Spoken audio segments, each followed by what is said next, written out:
Shalom Bapak Ibu yang dikasihi dalam nama Tuhan Yesus, saudara-saudari semua.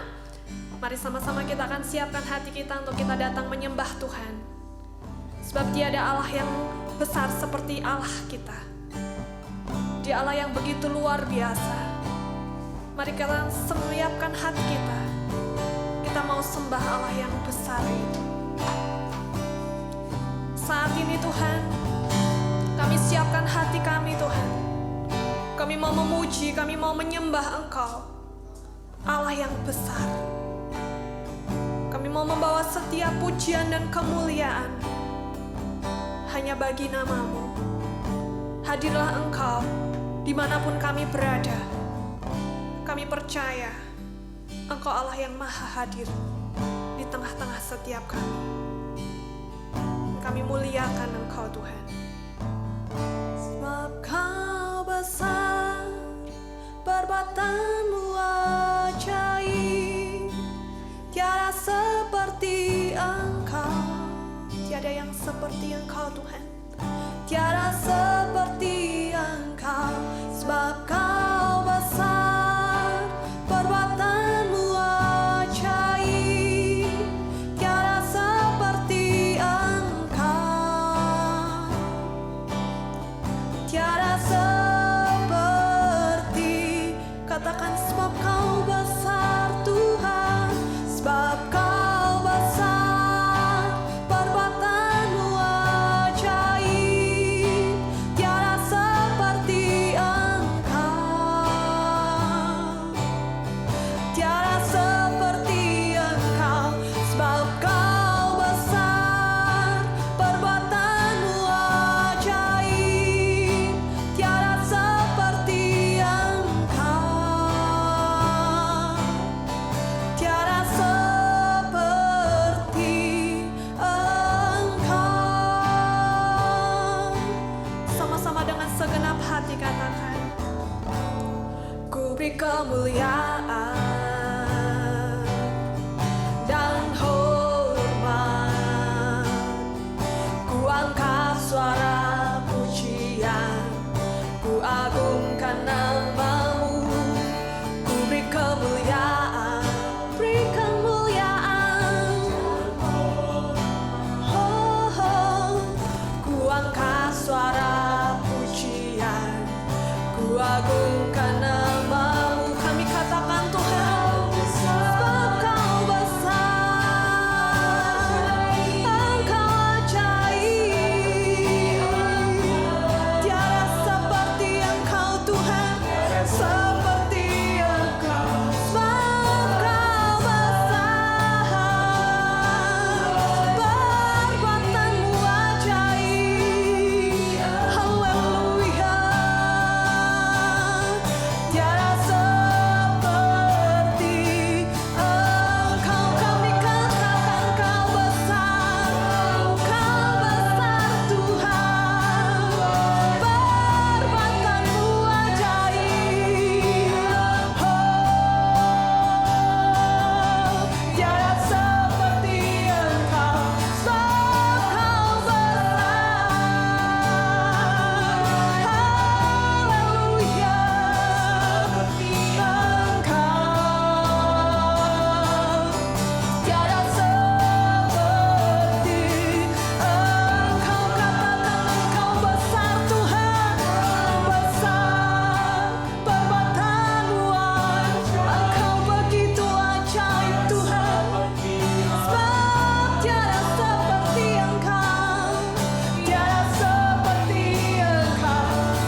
tiada Allah yang seperti Engkau. Untuk itu Tuhan, saat ini kami mau menyembah Engkau, kami memuliakan Engkau, karena kami percaya Engkau Allah yang besar, Allah yang maha hadir di tengah-tengah setiap pujian kami. Kami siap memuji Tuhan hanya di dalam nama Tuhan Yesus Kristus. Haleluya. Amin. Haleluya.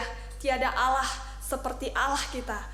Dia Allah yang begitu besar dan begitu ajaib. Katakan kepada saudara yang ada di sebelah kanan kirimu, katakan, tiada Allah seperti Allah kita. Allah mana seperti Allah kita? Tidak ada, hanya Dia gunung batu dan kekuatan kita. Amin. Katakan pujian ini, Allah mana seperti Allahku. Allah mana seperti Allahku. Tidak ada Tuhan mana seperti Tuhanku. Katakan apa saudara? Tidak ada, Dia benteng perisai, menara pembebasan bagi semua yang percaya padanya. Katakan, Allah mana seperti Allahku. Allah mana seperti Allahku. Katakan apa saudara? Amin. Tuhan mana seperti Tuhanku. Tidak ada, Dia latihku perang, pimpinku jadi pemenang. Pujilah namanya selamanya. Pujilah namanya selamanya. Katakan pujilah, pujilah namanya selamanya. Haleluya. Allah mana seperti Allah kita, karena Allah kita adalah Allah yang besar dan dahsyat. Betapa hebat, betapa besar dan dahsyatnya Allah kita. Sama-sama katakan pujian ini.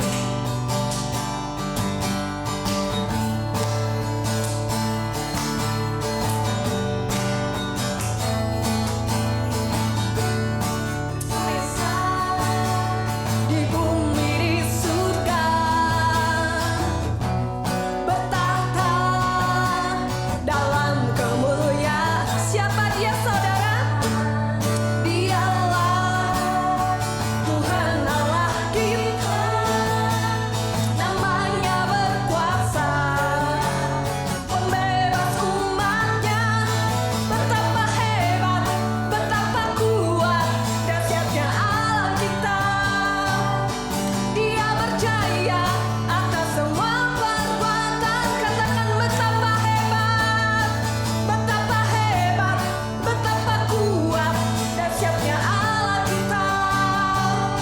Dia bernama Yesus, Raja segala raja, Tuhan Allah kita. Katakan, betapa hebat Dia, betapa hebat, betapa kuat, dahsyatnya Allah kita. Dia berjaya atas semua perbuatannya. Betapa hebat dan dahsyat, hebat, betapa kuat, dahsyatnya Allah kita. Dia bernama siapa saudara? Yesus, Raja segala raja, Tuhan Allah kita. Tuhan Allah kita. Tuhan Allah kita. Haleluya. Tuhan Allah kita adalah Tuhan yang hebat, yang dahsyat dan berkuasa atas setiap hidup kita. Kuasa-Mu terlebih besar.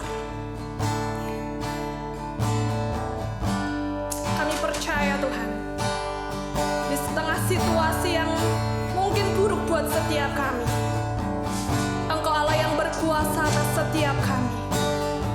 Tak pernah terlambat janji-Mu untuk menolong setiap hidup kami Tuhan. Karena kami punya Allah yang hebat dan dahsyat. Haleluya. Amin.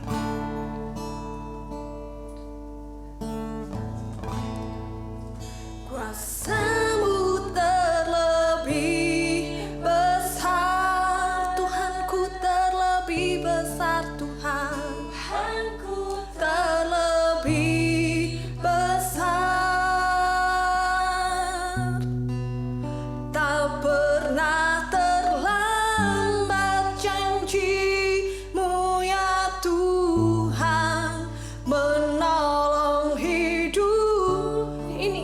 kami Tuhan.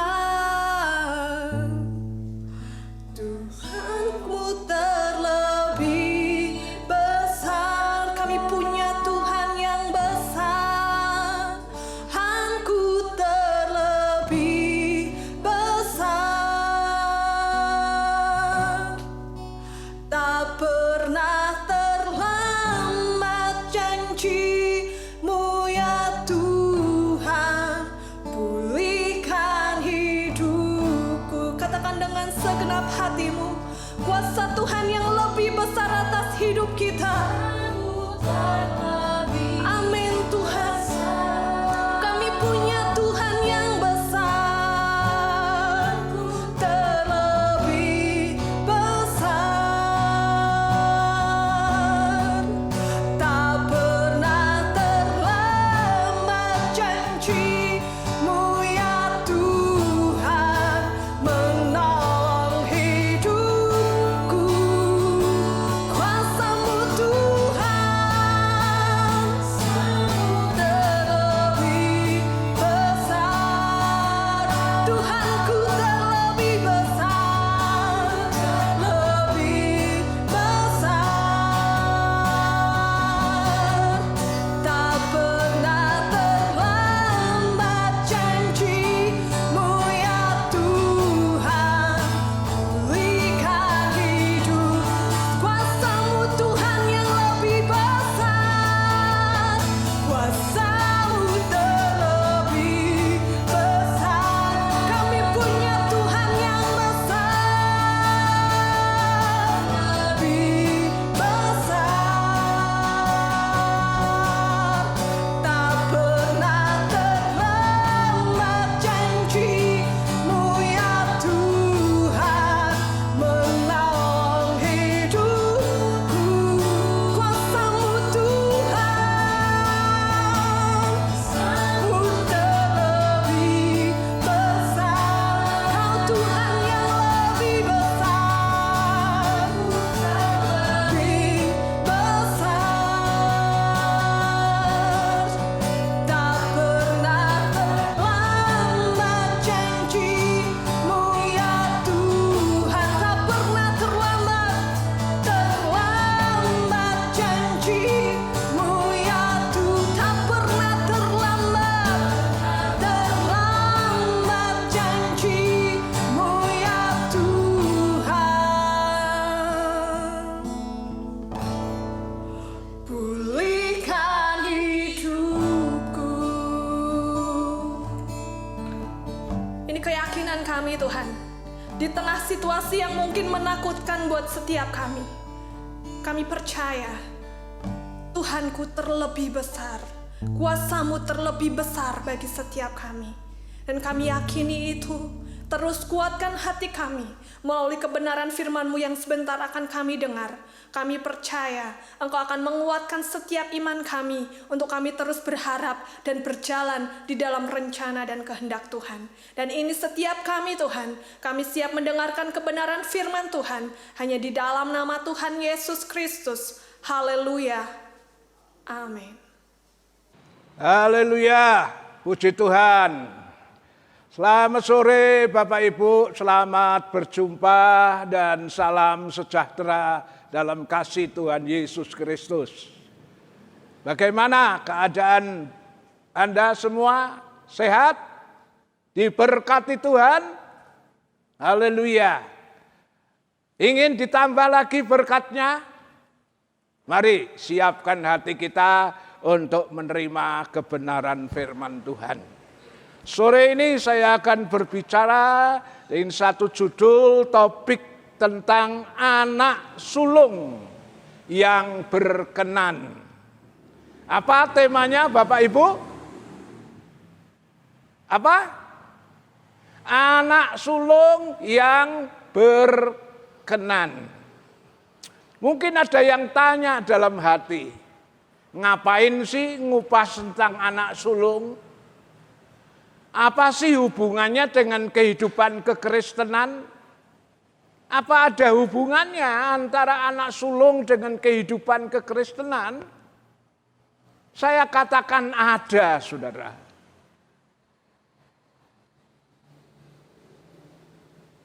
Anak sulung di dalam Alkitab secara rohani itu berbicara tentang kehidupan yang sudah ditebus oleh korban dari domba yang disembelih. Ayatnya mana? Keluaran 13 ayat 13 sampai 15. Demikian firman Tuhan.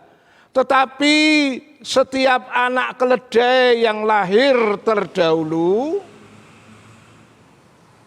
kau tebuslah dengan seekor domba.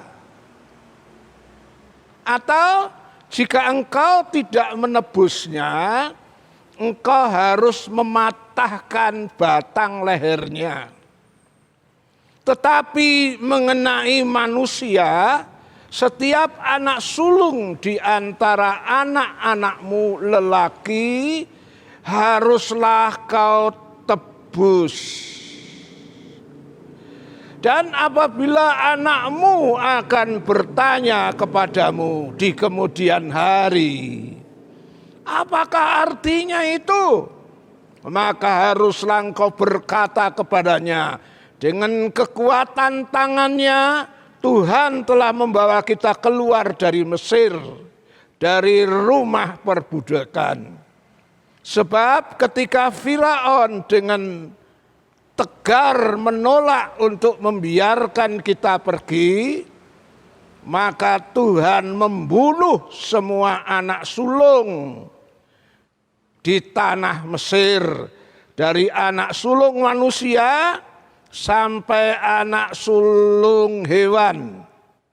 Itulah sebabnya maka aku bisa mempersembahkan kepada Tuhan segala binatang jantan yang lahir terdahulu dari kandungannya. Sedang semua anak sulung di antara anak-anakku lelaki kau tebus. Alkitab mengatakan bahwa semua yang sulung itu harus ditebus. Ya, kalau keledai misalnya yang lahir terdahulu atau sulung tidak ditebus dengan pengorbanan domba, maka anak sulung keledai itu harus dipatahkan lehernya atau dimatikan. Demikian juga dengan manusia, setiap anak sulung harus kau tebus. Dan tebusannya adalah seekor domba jantan. Ini kronologi ceritanya bagaimana sih kok bisa terjadi demikian?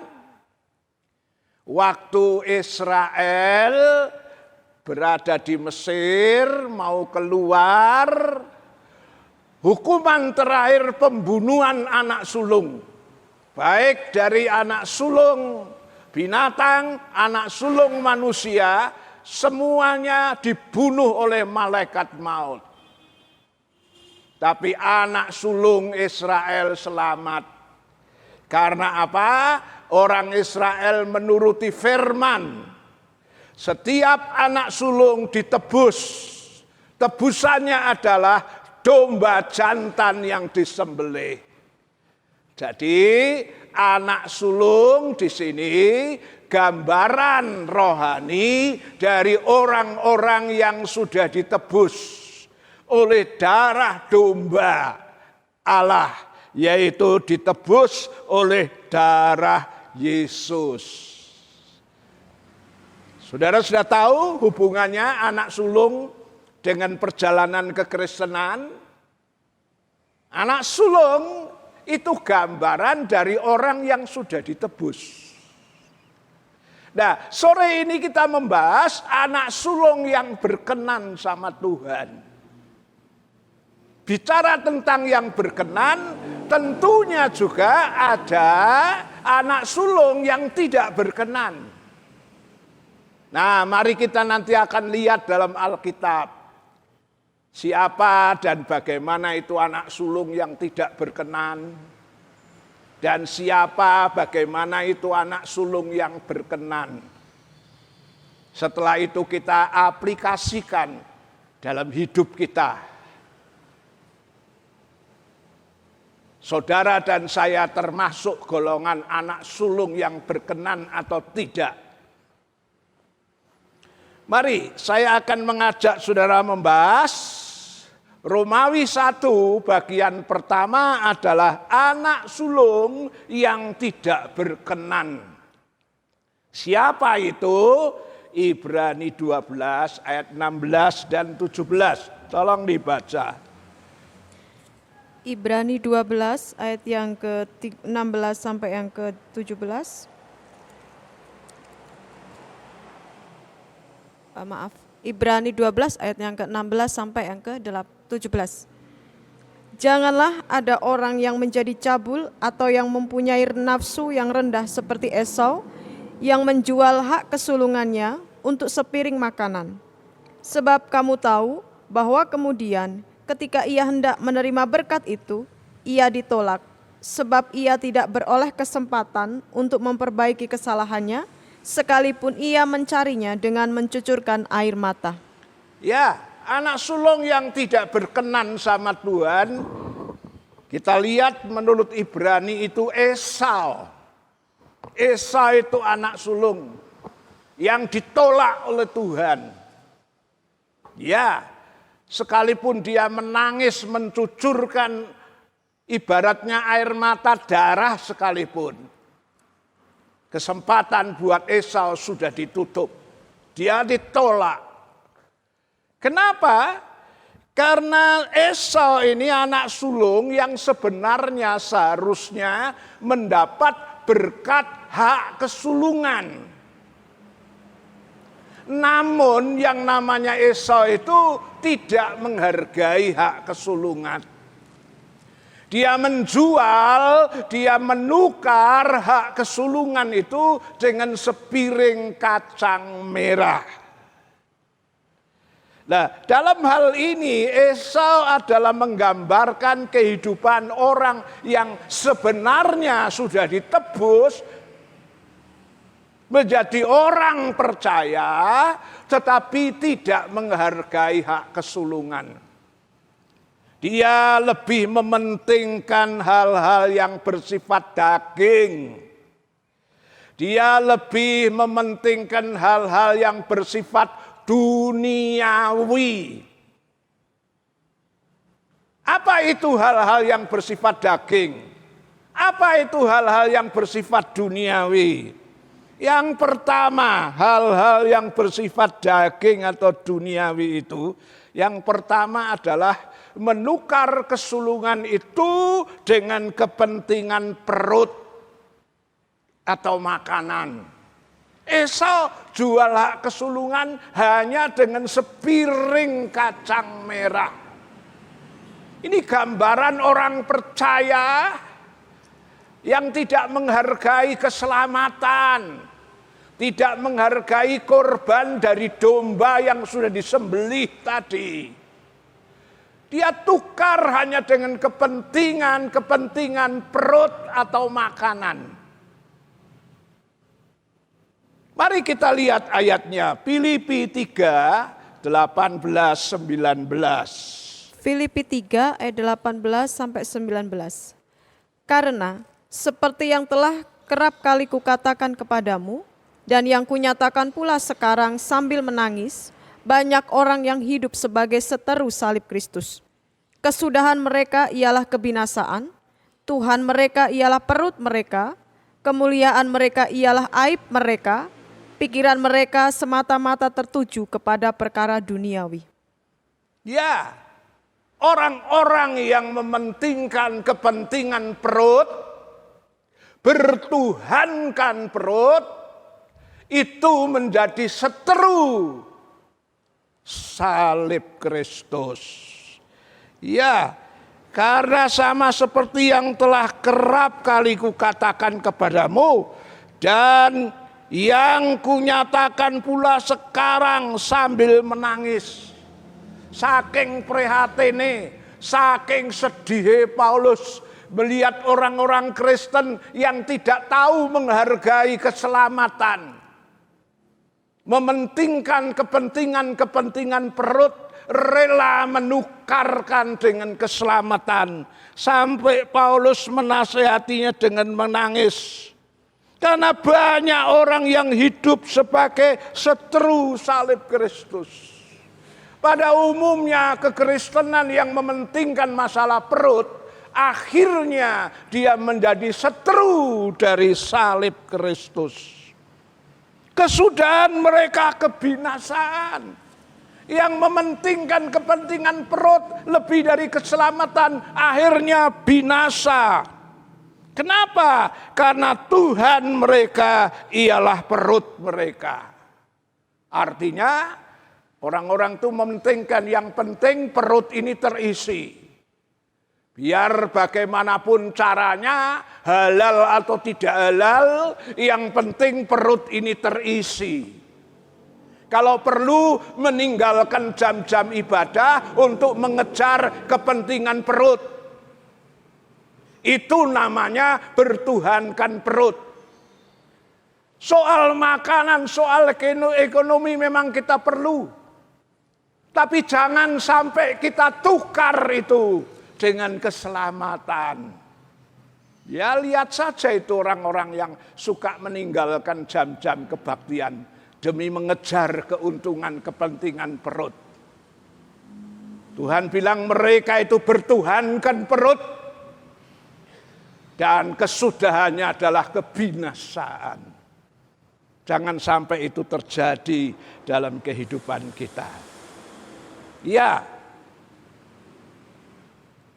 orang yang menukarkan hak kesulungan ya dengan hal-hal yang bersifat daging duniawi, berikutnya adalah yang menukarkan keselamatan hak kesulungan dengan kepentingan kekayaan. Ya, yang dicari kekayaan, mengejar kekayaan. Sehingga kalau perlu mereka tinggalkan Tuhan. Kejadian 13 ayat 9 sampai 11. Kejadian 13 ayat 9 sampai 11. Bukankah seluruh negeri ini terbuka untuk engkau? Baiklah, pisahkan dirimu daripadaku. Jika engkau ke kiri, maka aku ke kanan. Jika engkau ke kanan, maka aku ke kiri. Lalu Lot melayangkan pandangnya dan dilihatnya lah bahwa seluruh lembah Yordan banyak airnya, seperti taman Tuhan, seperti tanah Mesir sampai ke Zoar. Hal itu terjadi sebelum Tuhan memusnahkan Sodom dan Gomora. Sebab itu Lot memilih baginya seluruh lembah Yordan itu, lalu ia berangkat ke sebelah timur dan mereka berpisah. Ya, ketika Lot diberi kesempatan untuk memilih, karena waktu itu terjadi pertengkaran, perebutan padang rumput antara gembalanya Lot dengan gembalanya Abraham. Maka Abraham pikir karena masih kerabat daripada bertengkar, maka Abraham mengalah. Abraham bilang, Lot silahkan engkau pilih. Kalau engkau ke kanan, aku ke kiri. Kalau kau ke utara, aku yang ke selatan. Nah, ketika Lot diberi kesempatan memilih, maka Lot menggunakan mata jasmaninya. Menuruti keinginan matanya. Lalu dia lihat, apa itu yang dilihat? Lembah Yordan. Seluruh lembah Yordan yang airnya tanahnya subur seperti taman Tuhan dan seperti tanah Mesir. Lot kesengsem dengan keindahan, kesuburan tanah Sodom, lembah Yordan. Lot memilih itu. Lot itu sebetulnya di dalam Kejadian 12 satu paket dengan Abraham. Keluar ninggalkan Ur Kasdim. untuk menuruti panggilan Tuhan. Tapi Lot di tengah jalan tergoda oleh kesuburan tanah. Ya, sepanjang aliran Yordan yang subur, yaitu Sodom dan Gomora. Lot tidak memperhitungkan Sodom Gomora itu tempatnya orang jahat. Yang penting dia pikir itu tanahnya subur. Kalau aku ada di situ, aku cepat menjadi kaya. Nah, inilah gambaran orang-orang yang sudah ditebus, tapi pada akhirnya menukarkan panggilan Allah, keselamatan ini dengan perkara-perkara duniawi, kepentingan kekayaan. Alkisah bagaimana ceritanya Lot akhirnya hancur. Ya, satu persatu berguguran. Istrinya jadi tiang garam, anak-anaknya ya melakukan skandal seks. Bahkan skandal seks terhadap bapaknya sendiri.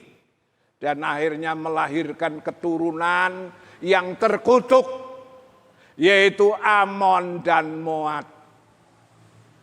Ya, inilah gambaran dari orang yang tidak menghargai hak kesulungan. Lalu menukarkan, baik itu dengan kepentingan perut, kepentingan kekayaan, dan ada lagi orang yang sudah ditebus, tapi menukar keselamatan itu dengan kepentingan masalah pangkat, derajat, atau kedudukan. Ya, saya melihat dengan mata kepala saya sendiri. Ada banyak orang Kristen yang terkadang-kadang ketika mendapat tawaran kedudukan, apakah untuk mencalonkan jadi kepala desa, apakah kesempatan untuk menyalonkan jadi anggota DPR, ya, apakah kesempatan untuk mendapati kedudukan baik sebagai wali kota, bupati, dan sebagainya. Sebetulnya itu tidak salah. Asal jangan sampai karena meraih kedudukan itu mengorbankan keselamatan, meninggalkan Tuhan Yesus. Biasanya kan kasak kusuk, tim suksesnya terutama bilang kalau Anda orang Kristen, sulit nanti bisa kepilih. Kalau Anda ingin kepilih, ya Anda untuk sementara tinggalkan ibadahmu. Dan Anda mengikuti yang lain yang lebih umum lah gitu. Supaya Anda bisa terpilih. Dan kenyataannya saudara, ada juga orang Kristen yang rela meninggalkan ibadah, meninggalkan Tuhan Yesus, meninggalkan kekristenan demi meraih jabatan kedudukan. Nah, ini yang namanya anak sulung yang tidak berkenan. Ini adalah kelompok-kelompok Esau yang menukarkan hak kesulungan dengan hal-hal duniawi, hal-hal yang bersifat kedagingan. Ya, memang yang namanya kepentingan perut, sandang pangan, kekayaan, itu kita perlu selama kita masih hidup di dunia. Yang namanya kedudukan, pangkat, derajat, enggak salah kalau Tuhan beri. Tapi jangan sampai untuk mencapai itu kita menjualkan keselamatan itu. Karena kekayaan, kedudukan, pangkat, derajat, semuanya itu tidak dapat menyelamatkan. Tuhan Yesus berkata di Matius 16 ayat 26, apakah untungnya seseorang mendapat kekayaan seluruh dunia ini kalau jiwanya binasa.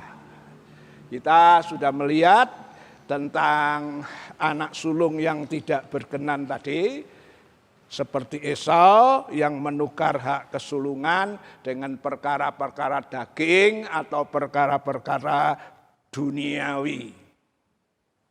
Masih pada poin anak sulung yang tidak berkenan, kita lihat contoh yang lain, saudara.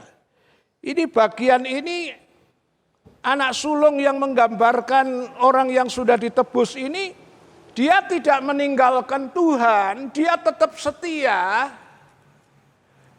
Tetapi dia tidak mau taat kepada firman Tuhan. Mari kita lihat contohnya. Matius 21, 28 sampai 31. Matius 21 ayat 28 sampai 31. Tetapi apakah pendapatmu tentang ini? Seorang mempunyai 2 anak laki-laki. Ia pergi kepada anak yang sulung dan berkata, "Anakku, pergi dan bekerjalah hari ini dalam kebun anggur." Jawab anak itu, "Baik, Bapa." Tetapi ia tidak pergi. Lalu orang itu pergi kepada anak yang kedua dan berkata demikian juga. Dan anak itu menjawab, "Aku tidak mau." Tetapi kemudian ia menyesal lalu pergi juga. Siapakah di antara kedua orang itu yang melakukan kehendak ayahnya? Jawab mereka, "Yang terakhir." Kata Yesus kepada mereka, "Aku berkata kepadamu, sesungguhnya pemungut-pemungut cukai dan perempuan-perempuan sundal akan mendahului kamu masuk ke dalam kerajaan Allah." Tuhan Yesus memberikan satu perumpamaan. Katanya ada seorang bapak punya 2 anak. Dia pergi kepada yang sulung. Pertama kepada yang sulung. Dan mengatakan, "Hai anakku, pergilah kamu ke kebun anggurku. Garap kerjakan kebun anggurku." Ya tentunya kalau dia mau garap mengerjakan, kalau dapat hasil kan juga akhirnya dimakan oleh anak-anak juga.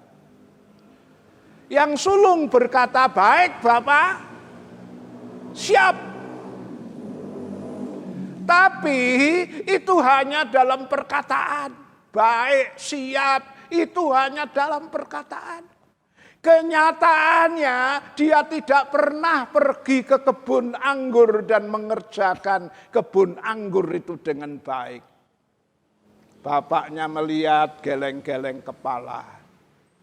"Anakku, kenapa engkau tidak mau?" Nah, karena bapak ini bukan bapak yang diktator, bapak yang tidak suka memaksa, akhirnya dia pergi juga ke anak yang kedua.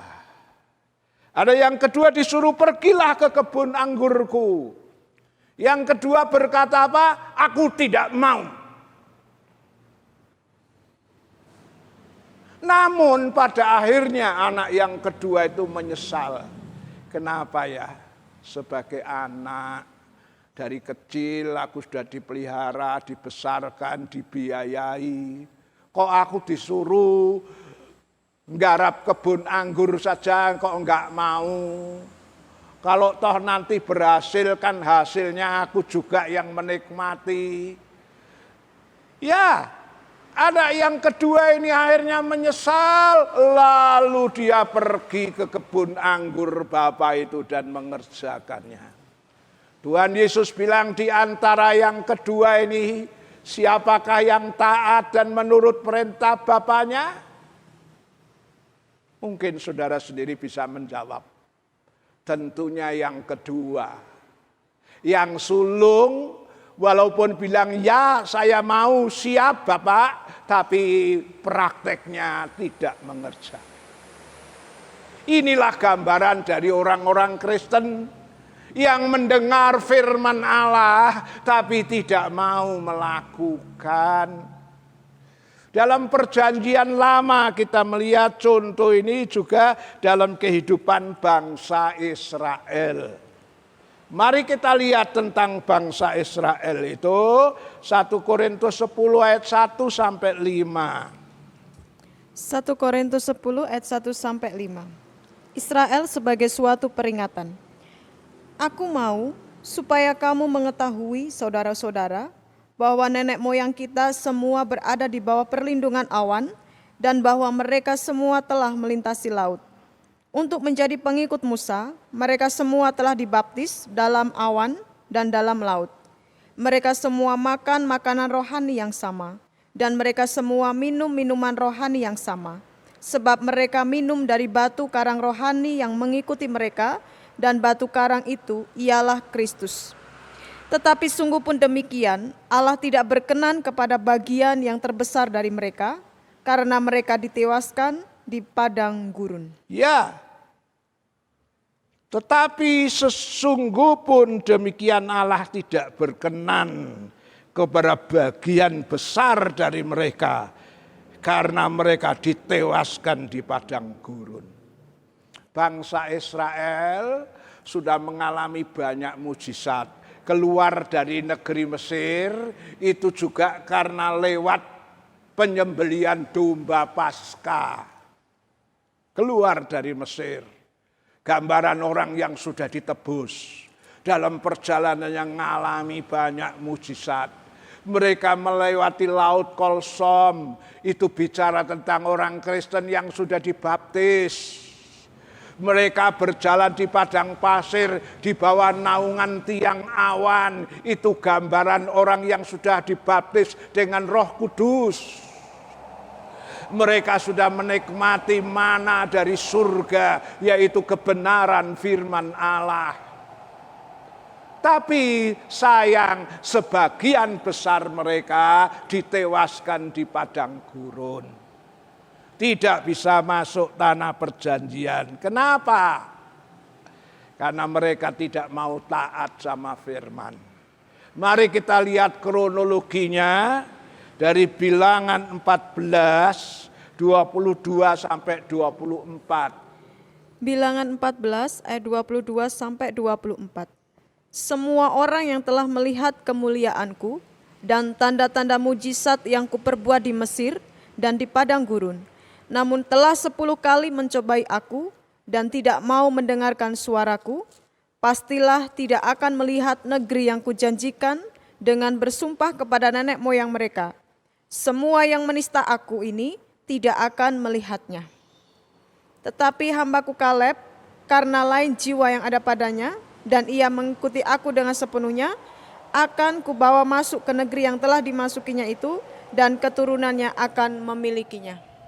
Ya, keluaran dari Mesir yang bisa masuk Kanaan hanya Kaleb dan Yosua. Sebagian besar mereka tidak bisa masuk. Kenapa? Di sini dikatakan, semua orang yang telah melihat kemuliaanku dan tanda-tanda mujizat yang kuperbuat di Mesir dan di padang gurun, namun telah 10 kali mencobai aku dan tidak mau mendengarkan suaraku, pasti tidak akan melihat negeri yang kujanjikan dengan bersumpah kepada nenek moyang mereka. Ya, mereka tidak mau dengar ketika Tuhan bilang maju. Tetapi 10 pengintai memberi kabar yang negatif. Kalau kamu maju ibaratnya setor nyawa. Karena orang Kanaan itu tinggi, besar, bangsa raksasa. Mereka lebih mendengar suara sumbang, berita hoak, daripada mendengar firman Allah yang memberi kekuatan. Mereka akhirnya ngeyel. Kami tidak mau maju. Kami mau milih mati di padang pasir ini. Dan seperti yang mereka katakan, mereka binasa di padang pasir.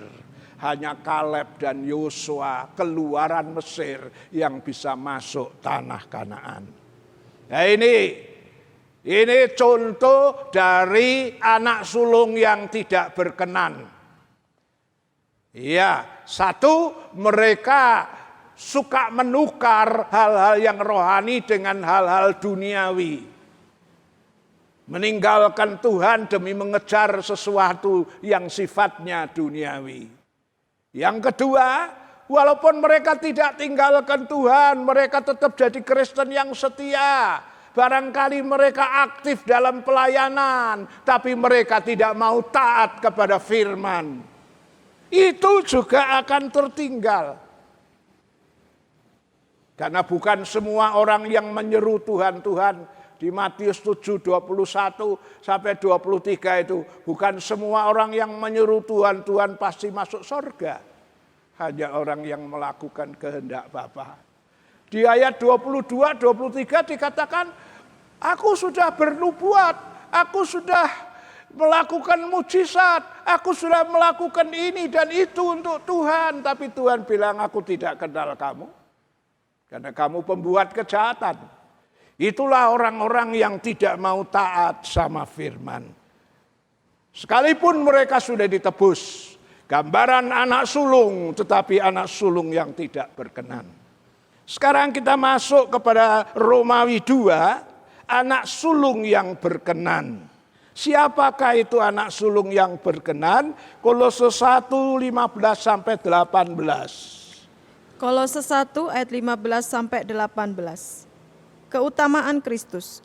Ia adalah gambar Allah yang tidak kelihatan, yang sulung, lebih utama dari segala yang diciptakan, karena di dalam Dialah telah diciptakan segala sesuatu yang ada di sorga dan yang ada di bumi, yang kelihatan dan yang tidak kelihatan, baik singgasana maupun kerajaan, baik pemerintah maupun penguasa, segala sesuatu diciptakan oleh Dia dan untuk Dia. Ia ada terlebih dahulu dari segala sesuatu, dan segala sesuatu ada di dalam Dia. Ialah kepala tubuh, yaitu jemaat. Ialah yang sulung, yang pertama bangkit dari antara orang mati, sehingga Ia yang lebih utama dalam segala sesuatu. Sehingga Ia lebih utama dari segala sesuatu. Yesus adalah sulung dari semua ciptaan. Ya, sebelum semua ada, Yesus ada. Dia anak sulung. Tetapi anak sulung dari Yesus ini adalah gambaran dari kehidupan yang taat. Sehingga dia menjadi orang yang berkenan. Lihat itu waktu Yesus dibaptis, keluar dari air, apa yang dikatakan firman Allah? Coba itu Matius 3, 15 sampai 17. Matius 3 ayat 15 sampai 17. Lalu Yesus menjawab, katanya kepadanya, biarlah hal itu terjadi, karena demikianlah sepatutnya kita menggenapkan seluruh kehendak Allah. Karena demikian sepatutnya kita menggenapkan, menuruti seluruh kehendak Allah, seluruh kebenaran firman Allah. Dan Yohanes pun menurutinya.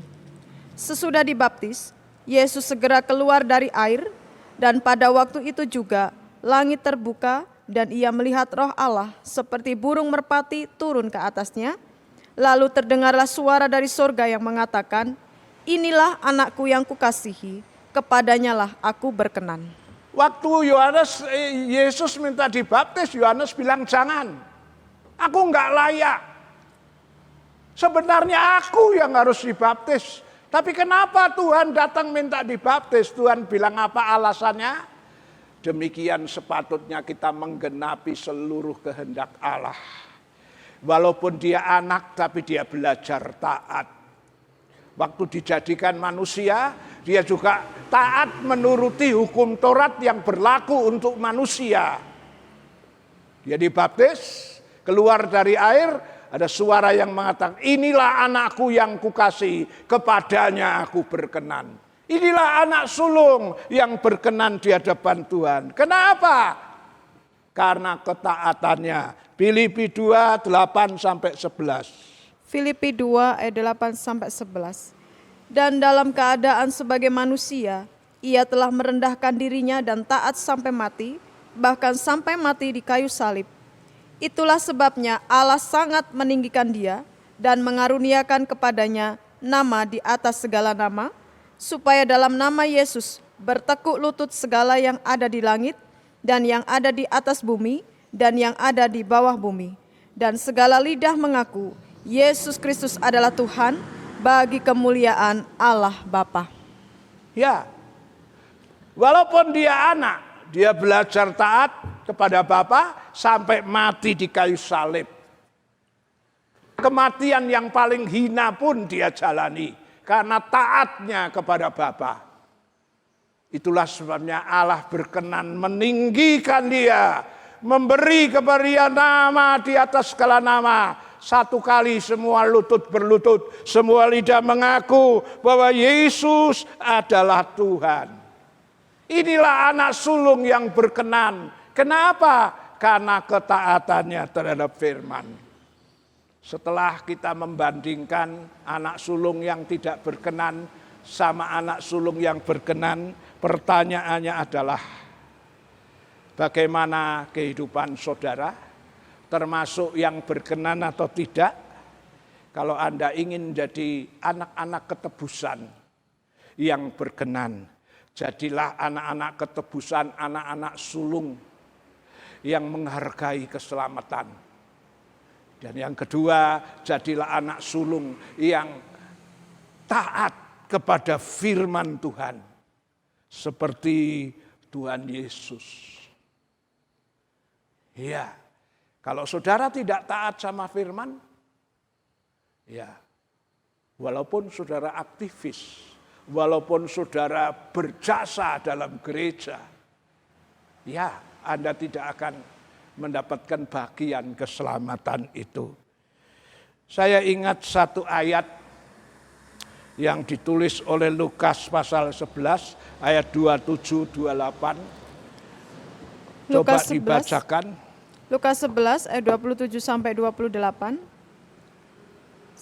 Ketika Yesus masih berbicara, berserulah seorang perempuan dari antara orang banyak dan berkata kepadanya, "Berbahagialah ibu yang telah mengandung engkau dan susu yang telah menyusui engkau." Tetapi ia berkata, "Yang berbahagia ialah mereka yang mendengarkan firman Allah dan yang memeliharanya." Ya, waktu Yesus berkhotbah disertai tanda mujizat, banyak orang heran takjub. Dan orang yang heran takjub itu mengatakan berbahagialah. Ya, kandungan yang mengandung engkau, berbahagialah susu yang disusui oleh Tuhan Yesus. Ini siapa maksudnya? Tentunya Ibu Maria kan? Memang Ibu Maria wanita yang cukup punya jasa. Tapi Tuhan mengatakan, tetapi Yesus berkata, yang lebih berbahagia ialah mereka yang mendengar firman Allah dan yang memeliharanya. Apa artinya? Kita tidak perlu memberi pujian yang berlebihan sama Maria. Katakanlah Maria memang sudah berjasa, tetapi seandainya Maria tidak taat, hanya dengar firman dan tidak taat, tentunya tidak masuk kelompok yang bahagia.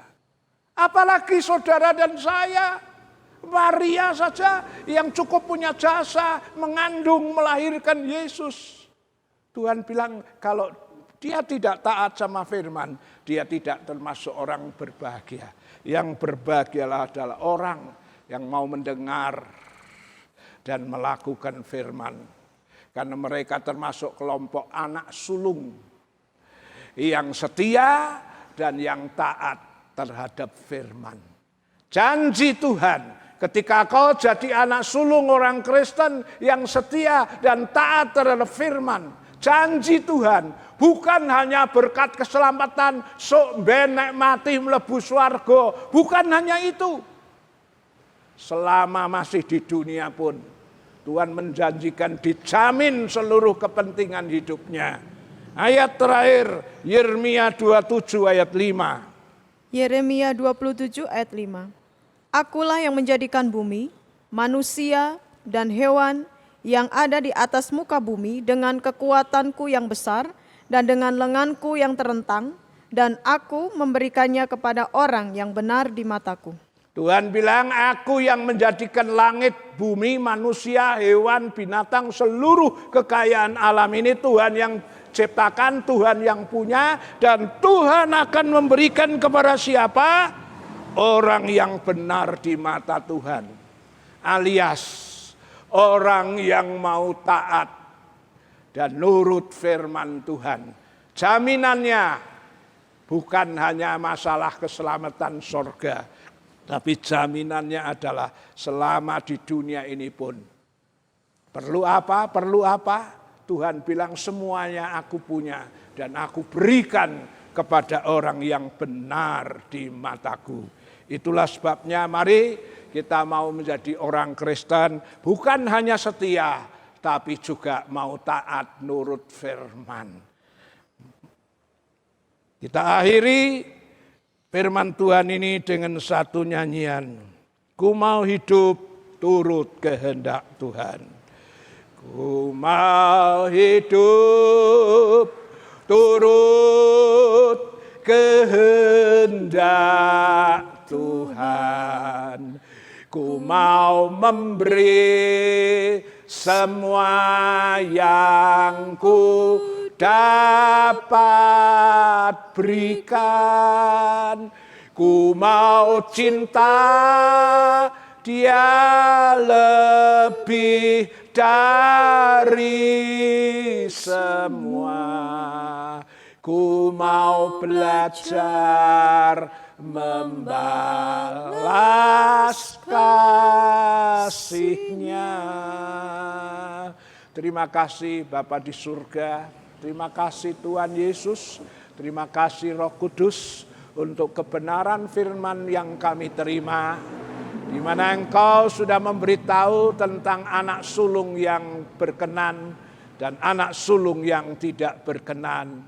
Tolong kami Roh Kudus, supaya kami sebagai anak-anak sulung, yaitu orang yang sudah mengalami ketebusan lewat pengorbanan domba itu, kami mau menjadi anak sulung orang Kristen yang setia, yang tidak menjual keselamatan dengan perkara-perkara duniawi, dan juga kami mau menjadi orang Kristen yang taat dan nurut firman Tuhan. Karena kami sudah lihat contoh-contoh di Alkitab. Mereka yang tidak taat sama firman, seperti halnya Israel, sudah dikeluarkan dari Mesir dengan pengorbanan domba Paskah. Tapi akhirnya mereka binasa karena mereka tidak mau taat. Tolong kami Roh Kudus, jadikanlah kami orang-orang Kristen, anak-anak Tuhan yang setia. Dan di samping setia, jadikan kami anak-anak Tuhan yang mau taat, nurut firman Tuhan. Seperti halnya Tuhan Yesus. Yesus adalah anak sulung yang berkenan di hadapan Bapa. Karena Yesus sudah belajar taat sampai kepada maut, mati di kayu salib. Itulah sebabnya Allah sangat meninggikan Dia, mengaruniakan kepada Yesus nama di atas segala nama. Tuhan, tolong kami. Kami mau seperti Yesus. Kami mau menjadi orang Kristen yang setia. Kami mau menjadi orang Kristen yang taat. Namun Engkau tahu keterbatasan kekuatan kami. Dengan kekuatan kami sendiri tidak mungkin kami bisa menjadi taat nurut secara sempurna. Tapi kami percaya dengan pertolongan Roh Kudus, Tuhan membantu menolong dalam kelemahan kami, memampukan kami untuk bisa taat nurut firman, supaya kami boleh mendapatkan janji berkat kesulungan itu, yaitu kerajaan yang tidak tergoncangkan itu di dalam kerajaan surga. Terpujilah namamu dalam nama Tuhan Yesus. Haleluya. Amin. Shalom, shalom, damai Allah turun ke atasmu sekarang. Shalom, shalom, damai Allah sekarang dan selamanya. Seperti sungai mengalir lembut gemercik, seperti burung merpati, damai surgawi. Shalom, shalom, diberkatilah kau selalu. Berkat atas nama Bapa, Anak, Roh Kudus. Ulanglah dengan membawa berkat dari Allah Bapa. Yang sakit disembuhkan, yang lemah dikuatkan, yang ada masalah persoalan pulang dengan kemenangan, pertolongan Tuhan. Allah berkenan memberkati setiap usaha anak-anakmu, tani, ternak, dagang, wira swasta, pegawai negeri, pegawai swasta, apa saja yang mereka kerjakan. Tuhan tolong yang masih nganggur buka jalan, beri lowongan kerjaan yang terbaik. Anak sekolah, kuliah, kasih kepintaran, kepandaian, Tuhan membuatnya menjadi berhasil. Yang di dalam, di luar kota, di luar pulau, dimanapun anak-anakmu berada, kami serahkan dalam perlindungan Tuhan. Istimewa di tengah-tengah badai COVID yang merajalela, menelan banyak sekali korban. Kami serahkan anak-anakmu di dalam perlindungan-Mu ya Tuhan. Selamatkan negeri ini, ampuni dosa bangsa kami, ampuni dosa pemimpin bangsa kami. Tuhan tolong melewat kesempatan ini hujan pertobatan datang dan banyak jiwa diselamatkan. Berkatilah segala pengorbanan anak-anakmu, tatangan, sukarela, perpuluhan yang mereka persembahkan. Kau mencatat, menilai, memperhitungkan dan mengembalikan lipat kali ganda sesuai janji firman-Mu. Ulanglah, bawalah berkat dari Allah Bapa, kasih sayang dari Tuhan Yesus, persekutuan Allah Roh Kudus menyertai saudara dan saya saat ini sampai Maranatha, Tuhan Yesus datang kembali. Haleluya. Amin.